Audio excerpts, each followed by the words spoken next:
Chapter 4 of Sunday Nights at 7, The Jack Benny Story, by Jack Benny and his daughter Joan. Something much more important than Jell-O entered my life in 1934. Mary and I decided to adopt a daughter. Joni was about 2 weeks old the first time I saw her. She was long and skinny and wrinkled all over her face and tiny arms. Her little legs looked crooked and were wrinkled all over. Her skin was puckered, there were big red blotches on her cheeks, and her eyes were very blue. She was bawling so loud, and she looked very mad. The only reason she didn't wake up the other newborn babies lying in the row after row of cribs in the hospital was that they were all yelling too. I couldn't believe my eyes. "Is this the one you picked?" I asked Mary. Mary was smiling a secret smile. "Yes," she said. "Isn't she darling?" "How can you want to adopt a funny-looking thing like that?" "I can't help it," Mary said. "I just love her." She became very beautiful, and I fell in love with my daughter before she was living with us even 2 days. She completed our lives.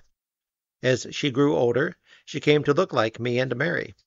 She has my blue eyes and my love for music, and she has Mary's face and figure and manner of talking and smartness. Anybody would take her for our natural daughter. I feel as though she is ours and always has been ours. We told her she was adopted from the very beginning when she was too young to understand, because we wanted her to get used to the idea of what it meant to be adopted. We did not rear Joni in the permissive style that was fashionable then in Beverly Hills. Mary and I firmly believed that every child must be guided and disciplined, and that the children of show business celebrities were more vulnerable to temptations than other children. For example, she wasn't allowed to use makeup until she was 16, although most of her friends were already putting on lipstick and eyeshadow at 13. She wasn't allowed to date until she was a senior in high school. Being the softy that I am, it fell upon poor Mary to do the dirty work of disciplining little Joni. As a child, Joan was always coming to me and complaining about her mother making her do this or do that. Once, at 7, she was seething with fury. "I'm so mad at Mama," she said. "I'm just never going to talk to her again. I hate her. I hate her." So I put her on my lap and told her about how, when I first saw her, I thought she was so ugly, and how it was Mary who had wanted her so, and how much Mary loved her, and that these rules she hated were for her own good and necessary for her own happiness. Not long after I had this little heart-to-heart talk with Joni, one morning she said suddenly out of a clear sky, "Daddy, I love you very much." I said, "Joni, you don't love me as much as I love you." And then, mind you, she wasn't more than 7 or 8. She, remembering our little talk, answered, "Yes, I do. I love you more because I loved you all my life, and you didn't love me until the 2nd day." Okay, got my microphone fixed up. I do want to say my friend and muse for the channel does have a Jack Benny stream, which is in the description. There's no fee or no ads on it. She just likes to have people listen. So if you want to try that, please go ahead. And I will continue with Joan. That story of my arrival was a family favorite for years. Today I am often asked what it was like to be adopted. How would I know? I've never been anything else. A silly question and a glib reply. The truth, I consider myself one of the most fortunate people in the world. My adoption was hardly a secret. How could it have been when, in 1934, my parents were well on their way to stardom? "The Jack Bennys Adopt Baby Girl" hit many of the fan magazines and newspapers of the time. No, I couldn't read then, but I knew even before I was able to understand that I had been adopted. I knew it just as I knew I had blue eyes and blonde hair. My parents handled it very matter-of-factly, never making it an unusual or mysterious occurrence, and since my best friend, Sandy Burns, as well as her little brother, Ronnie, George and Gracie's children, were also adopted, it must have been 5 or 6 years, or at least until I was questioned about it by outsiders, before I learned there was an alternative way to have babies. I thought if you wanted a baby, you went to an orphanage and picked one out. Later, of course, I became curious and asked the obvious questions. Who were my real parents? Why didn't they want me? Where are they now? I received what I thought, and still believe, were wise answers. In short, we don't know who they are, we don't know where they are now, and they couldn't keep you because they couldn't afford a baby and wanted you to have a good home. Adoption records are sealed, so there's no way you can ever find out. Besides, you're luckier than other children. Most parents can't pick the child they want, but we chose you and we wanted you very much. I was a born pragmatist, and even then I reached the conclusion that since the records were sealed and it would be impossible to find the answers, to say nothing of the fact that I couldn't have more wonderful parents, or indeed have been luckier, it hardly seemed worth my while to worry about it. Did I say lucky? In an interview with the man of 1,000 voices, Mel Blanc, a few months before he died, I discovered from his wife Estelle, whose family had known my mother's family way back before the turn of the century, something my parents never told me. Quote, "Your mother and father were set to adopt another baby, but that baby was late. It wasn't born by its due date. Your mother went to the synagogue in New York, the adoption agency, and she saw you, Joni, and you looked like you needed care and attention. You were so skinny. Your mother had already decorated the nursery and hired a nurse and was paying her, so she said she would take this little malnourished baby home and fatten her up and care for her until the other baby arrived. So you came into their lives, and then they didn't want the other one. They wanted you. They'd fallen in love." End quote. Dad was famous for his timing, but I topped him that time. How lucky can you get? It was in September of 1934, at age 3 months, that I became legally a member of the Benny family.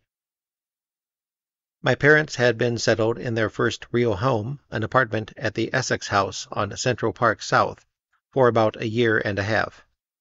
After all the years of being on the road in vaudeville, they finally had a sense of permanence, of living like normal people. My mother became a housewife, or so she said. Word has it that she tried her hand at cooking, but I have to assume it was not a successful endeavor, since as far back as I can remember, we always had a cook, and I don't recall ever having seen her in the kitchen. She also tried pregnancy, but gave up after 2 miscarriages. My sojourn at the Essex House was short-lived. I always say I come from New York, but I'm not sure if just 9 months counts. We moved west to Beverly Hills before my first birthday. There, my parents rented a succession of houses, a different one for each of the following 3 years. The first one belonged to Charlie Chaplin. It stood, and oddly enough, considering the current teardown craze, still stands on North Beverly Drive, but I have no memory of it at all. I don't remember the next one either, though I know it was on Benedict Canyon, and its claim to fame was that it belonged to the woman who owned the Hope Diamond. Next came a house 1 block up the same street. That one I recall, mainly because of its large swimming pool. By then I was 3 and had learned to swim, or at least dog paddle, and like most South Carolina children, I was a water rat. I couldn't get enough. I can still hear, as I heard for all the years of my childhood, my mother calling, "Joni, get out of the pool, now!" Okay, 5 more minutes. This time I really mean it. Out! All right, just 1 more lap. No, you can't dive in again. Get out now. It wasn't that I was being particularly disobedient. It was just that I loved the water more than I feared being sent to bed early or not being allowed to listen to the radio. My parents enjoyed swimming too, but since they never had formal lessons, their styles were not exactly regulation. Daddy did his own personal version of a breaststroke combined with a dog paddle, and Mom managed a regal side stroke. Daddy swam every morning. I think this was because his best friend, George Burns, told him it was healthy. George had adamant opinions about health. certainly well-founded ones. Daddy waded in from the steps at the shallow end, swam laps for about 10 minutes, and got out. This was a morning ritual. Mother didn't listen to George. She swam only in the summer, only when there were friends to join her, and even then it always took some cajoling. About the time we moved to the third rented house, my parents bought a lot at 1002 North Roxbury Drive, and during the following year our new and permanent home was under construction. We moved in shortly after my 4th birthday. Our white brick Georgian house soon became my sanctuary, the center of my world. All of my memories, at least until I was married and had a home of my own, revolve around it in some way. The house remains alive for me even today.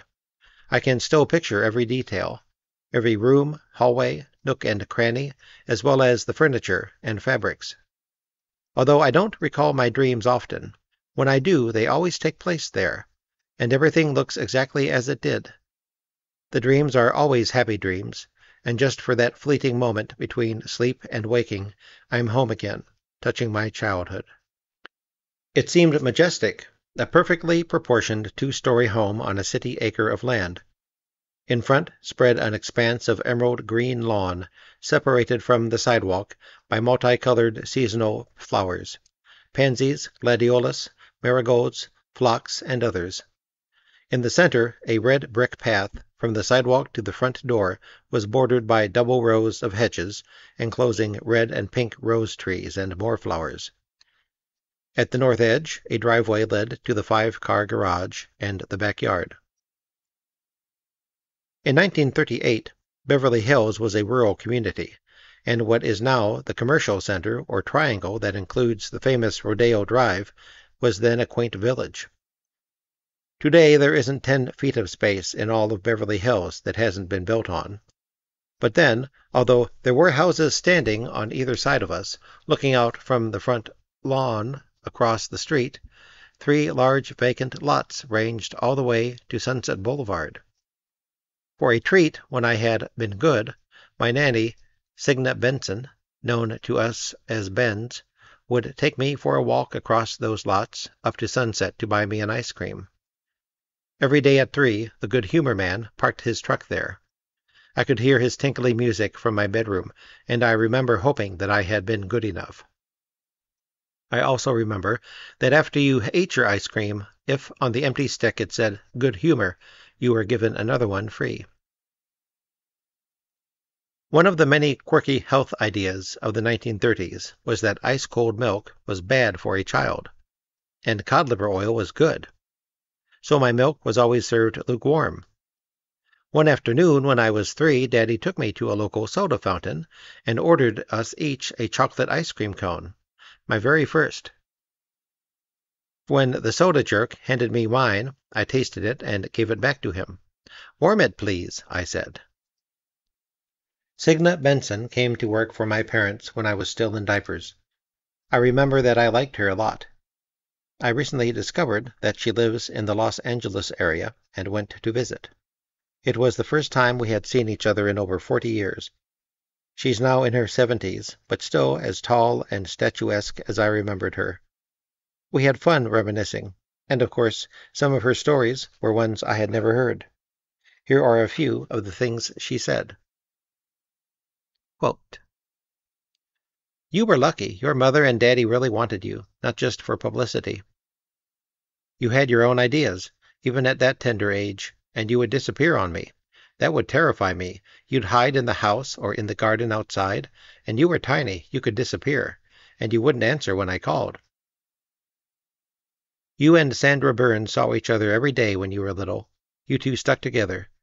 There was one time when I got really mad, and I spanked Sandra and you at the same time. You had an idea. You were going to that ice cream wagon, and I didn't want you to go without me. But you were going. You started out, so I took the 2 of you, smack, smack. And you were so surprised you didn't even cry. And I remember your big eyes, both of you. The way I found, finally, that I could discipline you so you knew you were disciplined was I'd sit you on a chair and wouldn't let you get off. The inactivity just slayed you. but your mind was working 100% all the time. You used to look up with those big eyes and you'd say, "But you didn't tell me I couldn't do that." How did you think of those things? I remember the Bing Crosby boys because at one of the birthday parties, I guess their nurse had taken her eyes off them, and I turned around and they were washing their hands in the punch. They were full of the devil. Many times we had our meals upstairs in your playroom because your parents were going out. But a lot of times both Mary and Jack would come in, and how Jack managed to sit on those little chairs I'll never know, but he did. And he would converse with you, and that was fun. He would get down and play with you. You had a toy train with wheels that were hard to push. He'd push and you would help. A couple of times, when you had a cold, he came in. Oh, he felt bad that you were sick, and he told you a story or read to you from one of your books. You were so enthralled. You sat there leaning against him, just kind of looking. He would have spent more time with you, but he either had the writers there or was going out to play golf. And when you were ill, your mother would also come in and spend time with you. She would talk to you. You said you were scared about something, or that something happened, but you never told what it was. You kept your own counsel about a lot of things, which is unusual for a child that young. Usually, you blurted out to whoever, your mom or whoever, but you kept things to yourself. Your parents disciplined you sometimes. They talked to you. That's all they had to do. Very serious talking. You were a little high-strung, and if they had sharpness in their voice, you kind of shriveled up and got small. They'd sit you in a chair and talk. That was enough. Your mother and father were always telling you you were a pretty girl. You were a good girl. I thought you had a lot of love. You really did. They might not have spent as much time as they would have liked, but whenever they did, you were full focus. End quote. Ben's was tall and blonde and Scandinavian, and she always wore a nurse's uniform. Of course, it was Ben's job to eat with me when I was very little, and I didn't like to eat. I pushed the food around on my plate and occasionally took a small mouthful, which I chewed slowly. My parents were smart. They didn't eat with me then. But poor Ben's had to. I can still see us sitting at the breakfast table and hearing Ben's in a very bored and sometimes desperate voice saying, "Eat, eat, eat, Joni, eat. Joni, eat. Please, another mouthful. Joni, please eat." And on and on. I no longer remember whether there was a punishment for not finishing, but I do recall vividly having to hear repeatedly, like most American children of my generation, "Don't leave anything on your plate. Think of the poor starving children in Europe." When I was little, Daddy would do silly things to make me laugh. When I ate dinner with Ben's, he put on impromptu shows for me. From where I sat, I could see straight through the dining room to the main hall. Pretending he didn't know I was watching, he would slowly march back and forth across the space between the doors as if he were crossing a little stage. He would glue pieces of paper to his eyelids with spit and make funny faces as he walked by in profile. Then he made believe he was going down a flight of stairs by kneeling lower and lower and crouching down as he went across until he was out of sight. Then, seconds later, he returned, starting in a crouch and then getting taller and taller as he went up the invisible stairs. It may have been ridiculous, but at age 4 or 5 I thought he was hilarious. Later, when I was a bit older, dinners were frequently family affairs. If my parents weren't going out, we ate together, which was wonderful except on Tuesdays, when we had liver, and Fridays when we had fish. Liver was good for you, and the fish was freshly caught only on Friday. When my best friends, Sandy or Dee Dee Lemaire, the daughter of Rufus Lemaire, an ex-vaudevillian, then studio executive, came to dinner, we discovered we could open the window next to the table in the breakfast room and dispose of any unwanted delicacies directly onto the hedge and flower bed below. I never knew what effect this had on the snapdragons, but if Mother was right and liver and fish were good for humans, they must have been good for flowers too. We used to practice this art with milk and Brussels sprouts. Bill, the gardener, never ratted on us. Perhaps he never noticed. I come from a small family. So small, in fact, that I once remarked, "For Thanksgiving dinner we can split a capon in the breakfast room." Joking aside, in truth we celebrated birthdays and holidays with our extended family.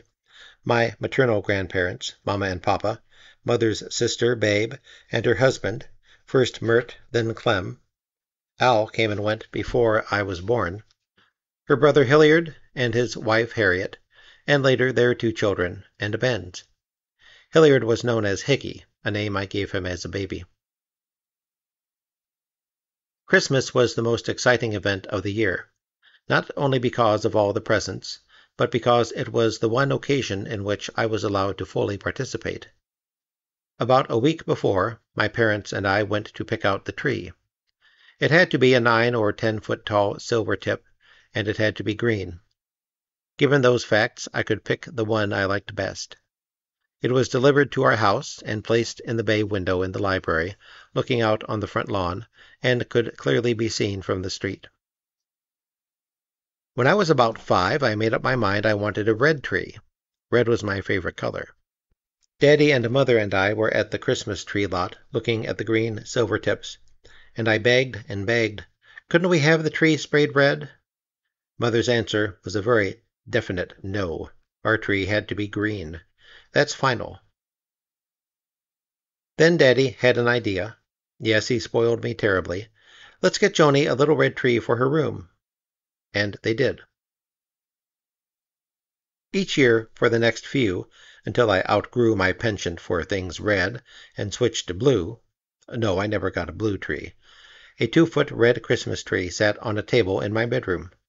I was allowed to trim it with the leftover balls and tinsel from the big tree. The trimming of the big tree was a major production. The butler strung the lights. Ben's stood on a ladder, decorating what I couldn't reach.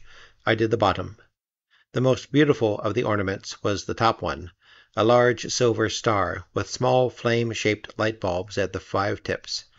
A light hidden inside the center shone through the cut-out words, "Merry Christmas." When the tree was decorated, the gifts that had already begun to arrive were placed underneath. By the day before Christmas, they fanned out to cover at least half the room, most of them for me. I think in those early days I must have received at least 100 presents. It took more than an hour to unwrap them. I thought that was a lot until I read Shirley Temple's autobiography. In her heyday, she received over 500,000. Some were from my friends, and some were from my parents' friends, but many came from business associates to show how much they loved me. Of course, I couldn't tell which were which, but I didn't much care. A present was a present. Some were lavish, some were trinkets. Some came from people who didn't know what to buy for Daddy. He had everything, so they bought a gift for me instead. And at this point, you may be wondering why the granddaughter of Meyer Kubelski had a Christmas tree, or in my case, 2. At that point in time, and in Beverly Hills, it wasn't very unusual. My memory may be faulty, but I seem to recall that most families, Jewish or not, had trees and celebrated Christmas then. It wasn't really a religious holiday. It was just an excuse to celebrate and exchange gifts. In the early 1940s, the Jewish population of Beverly Hills was perhaps 50%. I remember at El Rodeo Elementary School, we had a Christmas program wherein each grade, from kindergarten through 8th grade, sang all the traditional carols, 2 per class, and groups of us would go caroling the night before Christmas Eve. Somewhere between high school and motherhood, all that changed, because by the time my own children started at El Rodeo, there was a holiday program and no mention of Christmas. Each class now sang holiday songs from around the world, many of which just happened to be Hanukkah songs. But what really amused me was that, although it was supposed to be non-denominational, there was no mention of Christ at all. The school orchestra played Silent Night, no lyrics, and the 8th graders sang Adeste Fideles in Latin. Our public schools had become parochial. They even had days off on Rosh Hashanah and Yom Kippur, probably because the Jewish population by 1960 had grown to about 90%. What did my parents think of all this? Not much, since they didn't think much about religion. They thought about show business. That was their religion. With my children, I've always celebrated Christmas too, and taught them carols and read the related stories in the New Testament. To me, it isn't important whether or not one believes in Christ as the Savior. The Christians do. I, as a Jew, don't. But the story of his birth is lovely nonetheless. And for children, what with Santa Claus and the tree trimming and the festivity and the presents, the most exciting event of the year. Besides, it's important to one's education to know all about the world religions and beliefs, not just your own. Another highlight of those early years was summertime. Plink, plonk, bounce, hit, bounce, pause, missed, plink, plonk. Those were the sounds I heard from my bedroom in the afternoons when we moved into the house. Until I was 6 and began first grade, I was sent up to my room to a nap every day from 1 to 3. I loathed it violently, fervently. Of course, I never slept, but I had to stay in my room anyway. In the summers, the sounds coming from the direction of the pool drove me crazy. The splashing, the laughter, the incessant ping-pong. I wanted to be where the action was, where the glamour was, with Mother and her friends, like George Raft and Betty Grable, and Bob Taylor and Barbara Stanwyck. Those 2 hours stretched endlessly until I was allowed to join the party. Pools in those days were built quite differently. No such thing as dig a hole and spray with gunite. And either we had ritzy friends, or 1930s pools tended to be larger. I don't remember any 12 by 25s then. Ours was 30 by 60. The Burns's was about the same, and some, like the one across the street and Jack Warner's, were Olympic size. Like most of the others, ours had all tile sides, tile gutters, and tile stripes running the length of the bottom. Some pools had mosaic designs, such as fish or flowers scattered along the sides or bottom. Not ours. We had an octopus. Not just a cute little plaque with an adorable representation of an octopus, nothing so trivial. Our octopus was 15 feet in diameter. Set in a pastel blue tile octagon, Ollie had great black eyes and enormous blue and green tentacles with little brown suckers at their tips. The tentacles undulated and rippled with the movement of the water. As much as I loved to swim, and as difficult as it was for my mother to get me out, that thing terrified me. Fortunately, the pool was large enough for me to avoid Ollie by swimming close to the edges, looking straight ahead or down. Sometimes when I was feeling brave, I managed to swim over him with my eyes closed, but he was always there.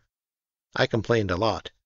Finally, in desperation, my parents decided to do something about it. They didn't want poor little Joni to be frightened, and so one winter, I must have been about 7, at great expense the pool was drained, the black tiles in the eyes replaced with pastel shades of green and tan, the pool refilled, and the problem solved. "There now, you won't be scared any more, will you, sweetheart?" Daddy said. "No," I replied, "I guess not." What Mom and Daddy didn't realize was that I never minded the black eyes. It was those ever-waving, menacing tentacles that had me panic-stricken. But what could I say after they had gone to so much trouble? They thought they had done the right thing, and now I simply had to learn to live with it. As I grew up, I got used to it. In fact, throwing and diving for coins on Ollie became a favorite sport. Today, I think of our octopus with nostalgia. That ends Chapter 4. Thank you for listening, and again, my friend and muse has a streaming Jack Benny, so please see the link in the description. Thank you.